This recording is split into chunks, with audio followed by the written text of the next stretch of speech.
Hi all. ഞാൻ ഇന്ന് ഉണ്ടാക്കാൻ പോകുന്ന റെസിപ്പിയുടെ പേര് പൈനാപ്പിൾ ടിപ്പാച്ചി എന്നുള്ള റെസിപ്പിയാണ്. പൈനാപ്പിളിൻ്റെ സ്കിൻ ഉപയോഗിച്ചുകൊണ്ട് നമ്മൾ ഉണ്ടാക്കുന്ന വൈനിന് പറയുന്നതാണ് പൈനാപ്പിൾ ടിപ്പാച്ചി എന്നുള്ളത്. ഇപ്പം ഞാനിവിടെ 2 പൈനാപ്പിളിൻ്റെ തൊലി എടുത്തിട്ടുണ്ട്. അപ്പോൾ നമുക്ക് ഈ വൈൻ ഉണ്ടാക്കാൻ ഗോതമ്പോ ഈസ്റ്റിൻ്റെയോ ഒന്നും ആവശ്യമില്ല കേട്ടോ. അപ്പോൾ 2 പൈനാപ്പിളിൻ്റെ തൊലി ഇവിടെ സ്ലൈസ് ചെയ്ത് വെച്ചിട്ടുണ്ട്. 200 ഗ്രാം പഞ്ചസാര എടുത്തിട്ടുണ്ട്. ഇനി നമ്മൾ എടുത്തിരിക്കുന്നത് കറുവപ്പട്ടയുടെ കഷ്ണങ്ങളാണ്. 2 കഷ്ണം കറുവപ്പട്ട എടുത്തിട്ടുണ്ട്. അതുപോലെ തന്നെ 2 കഷ്ണം ഇഞ്ചിയും എടുത്തിട്ടുണ്ട്. അപ്പോൾ നമുക്ക് ഇനി വൈൻ തയ്യാറാക്കാനായിട്ട് പോകാം. അപ്പോൾ നമുക്കിതിലേക്ക് ഇനി വേണ്ടുന്നത് ഒരു 2 ലിറ്റർ വെള്ളം തിളപ്പിച്ചെടുക്കണം. അപ്പോൾ നല്ലതുപോലെ തിളപ്പിക്കാനായിട്ട് നമുക്ക് വെള്ളം വയ്ക്കാം. ഇപ്പോൾ 2 ലിറ്റർ വെള്ളമാണ് എടുത്തിരിക്കുന്നത്. അപ്പോൾ ഈ വെള്ളം നമ്മൾ തിളച്ച ശേഷം നമ്മൾ തണുപ്പിക്കാനായിട്ട് വയ്ക്കണം. എന്നിട്ട് മാത്രം നമുക്കിത് വൈൻ ഉണ്ടാക്കാനായിട്ട് പറ്റുള്ളൂ. കാരണം നമ്മൾ നാച്ചുറലി ഉണ്ടാക്കുന്ന വൈനാണ്.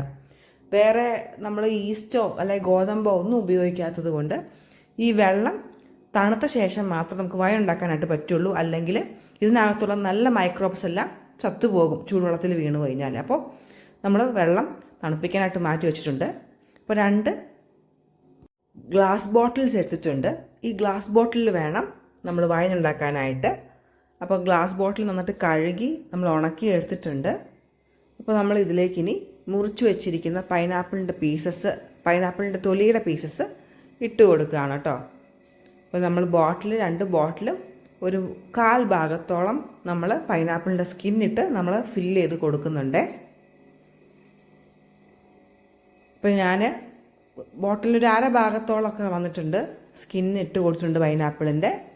ഇനി നമ്മളതിലേക്ക് നമ്മൾ അരിഞ്ഞു വെച്ചിരിക്കുന്ന ഇഞ്ചിയും അതുപോലെ തന്നെ കറുവപ്പട്ടയുടെ കഷ്ണങ്ങളും ഇട്ട് കൊടുക്കാം. ഇപ്പോൾ കറുവപ്പട്ടയാണ് ഇട്ട് കൊടുക്കുന്നത്.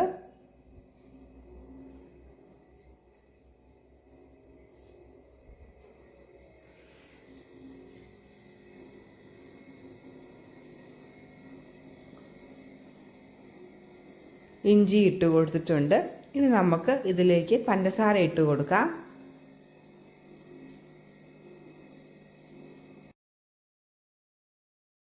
നമ്മളിപ്പോൾ പഞ്ചസാര ഇട്ട് ഫില്ല് ചെയ്ത് കൊടുത്തിട്ടുണ്ട്. നമുക്കിനി ചെയ്യാനുള്ളത് തണുപ്പിച്ച വെള്ളം ഒഴിച്ചു കൊടുക്കുക എന്നുള്ളതാണ്. അപ്പോൾ വെള്ളം നല്ലതുപോലെ തണുത്ത ശേഷം മാത്രമേ നമുക്കിത് ഒഴിക്കാനായിട്ട് പറ്റുള്ളൂ. നമ്മുടെ വെള്ളം നന്നായി തണുത്ത് വന്നിട്ടുണ്ട്. നമുക്കിനി അത് ഒഴിച്ചു കൊടുക്കാം. നമ്മുടെ ഗ്ലാസ് ബോട്ടിലിന് പകരം ഗ്ലാസ് ജാറായാലും കുഴപ്പമൊന്നുമില്ല. എൻ്റെ കയ്യിൽ ഗ്ലാസ് ബോട്ടിലുള്ളതുകൊണ്ടാണ് ഞാൻ അത് ചെയ്തത്. ഇതിൻ്റെ 1/4 ഭാഗത്തോളം നമുക്ക് വെള്ളം നിറച്ച് കൊടുക്കാം. നമുക്ക് 2 ബോട്ടിലും അങ്ങനെ ഫില്ല് ചെയ്തെടുക്കാം. നമ്മൾ ഫുള്ളായിട്ട് നിറയ്ക്കാനായിട്ട് പാടില്ല. ഒരു 1/3 പോർഷൻ വിട്ട് വെച്ചേക്കണം. വെള്ളം ഒഴിക്കരുത്. എന്നിട്ട് നമുക്കൊരു കോട്ടൺ ക്ലോത്ത് കൊണ്ട് ഇതിൻ്റെ മുകൾ വശം കെട്ടിക്കൊടുക്കാം. നമ്മുടെ ഈ പൈനാപ്പിളിൻ്റെ ജ്യൂസ് ഫെർമെൻ്റ് ആയിട്ട് വരുമ്പോൾ ഇത് ഫുൾ ഫില്ലാണെങ്കിൽ അത് പുറത്തേക്ക് പോകാനോ അല്ലെങ്കിൽ ബോട്ടിൽ ബ്രേക്ക് ചെയ്യാനൊക്കെ സാധ്യതയുണ്ട്. അപ്പോൾ അതുകൊണ്ടാണ് നമ്മൾ ഫുള്ളായിട്ട് നിറച്ച് കൊടുക്കാത്തത്. നമ്മൾ 2 ബോട്ടിൽ സെറ്റ് ചെയ്ത് വെച്ചിട്ടുണ്ട്. അങ്ങനെ നമ്മൾ 3 ദിവസം അങ്ങനെ വെക്കണം. അപ്പം 3 ദിവസത്തിന് ശേഷമാണ് ഞാനിത് കാണിക്കുന്നത്. നോക്ക്, നല്ലതായിട്ട് എൻ്റെ സത്തൊക്കെ ഇറങ്ങി അതൊരു മഞ്ഞ കളറിലേക്ക് ആ ലിക്വിഡ് മാറിയിട്ടുണ്ട്. അതിൻ്റെ മുകളിലെല്ലാം നല്ല ഫ്രോത്ത് പതഞ്ഞ് പൊങ്ങിയിട്ടുണ്ട്. നമുക്കിനി ഇത് അരിച്ച് വൃത്തിയാക്കിയെടുക്കാം. നമ്മളിത് അരിച്ച് വൃത്തിയാക്കിയ ശേഷം നമ്മളിത് 1 ദിവസം കൂടെ നമ്മൾ ബോട്ടിലിൽ സ്റ്റോർ ചെയ്ത് വെക്കുന്നുണ്ട്, ഒന്നും കൂടെ ഒന്ന് ഫെർമെൻ്റ് ആവാനായിട്ട്. അപ്പോൾ നല്ലതുപോലെ നമുക്ക് ഇത് കാർബണേറ്റഡ് ആവുകയും പിന്നെ നല്ല പതഞ്ഞ് പൊങ്ങുന്ന ഒരു അവസ്ഥയിലേക്ക് ഇതെത്തും. വളരെ ഇൻസ്റ്റൻ്റായിട്ട് ഉണ്ടാക്കിയെടുക്കാൻ പറ്റുന്ന ഒരു വൈനാണിത്.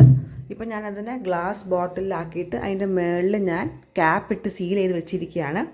ഒരു 1/4 ഭാഗമേ കുപ്പി നിറച്ചിട്ടുള്ളൂ. ഫുൾ നിറയ്ക്കാനായിട്ട് പാടില്ല. കാരണം ഗ്യാസ് പുറത്ത് പോകാനായിട്ടൊരു വഴിയില്ലാത്തതുകൊണ്ട് ബോട്ടിൽ ബ്രേക്ക് ചെയ്യാൻ സാധ്യതയുണ്ട്. നല്ലതുപോലെ കാർബണേറ്റഡ് ആയിട്ടുള്ളൊരു ഡ്രിങ്കാണിത്. നല്ല ടേസ്റ്റിയുമാണ്. അപ്പോൾ നിങ്ങളെല്ലാവരും ഇത് വീട്ടിൽ ട്രൈ ചെയ്യുകയും നിങ്ങളുടെ ഫീഡ്ബാക്കുകൾ അറിയിക്കുകയും വേണം. ചാനൽ സബ്സ്ക്രൈബ് ചെയ്യുകയും സപ്പോർട്ട് ചെയ്യുകയും വേണം. താങ്ക്